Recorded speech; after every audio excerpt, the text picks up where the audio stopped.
Hi everyone and welcome back to Micah's Traveling Adventures, and in today's episode I will be starting something new called Micah's Tip of the Month, especially when it comes to cruising. So before I get into today's tip of the month, let me go ahead and introduce myself. For those of you who don't know me, my name is Micah. I want to say a huge warm welcome to those of you who are brand new tuning into my channel for the very first time, and also another warm welcome to those who are coming back to my channel. So welcome or welcome back. So you're probably wondering what is Micah's tip of the month for February when it comes to cruising. So my tip is make sure you always pack your passport book with your travel documents in your carry-on bag. So some of you are probably wondering why pack your passport book with you. Good question. Glad you guys asked.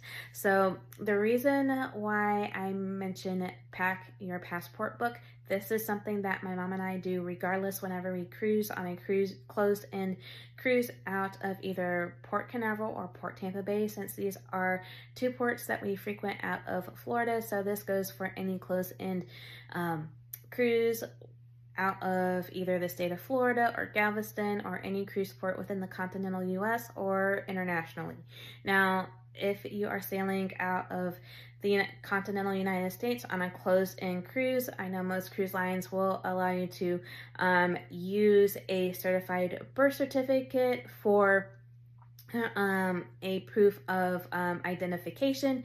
Now for us, that is something we don't do. God forbid if anything were to happen to either my mom or I, or if we by chance missed the ship at one of our ports of call, if we were returning late from an excursion. So by having that passport book, it will help us either fly to the next port that the ship will be stopping at on your itinerary, or if in case of a medical emergency we needed to fly home really quickly. So, and this also helps for any kind of international travel as well, whether it goes for a international cruise or if you're just traveling for business or like a family trip as well, internationally as well. So it's something good to have. I know it's a pricey investment, meaning the passport book is, and also any type of traveling that you're doing is also another pricey investment, but it's worth it in the long run.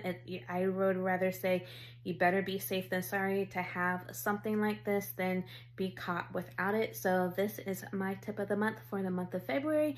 Don't be caught without not having your passport, just in case of an emergency or you need to fly to catch your ship at the next port if you are a pier runner. So that is my tip of the month for the month of February. See you in the tip of the month for March.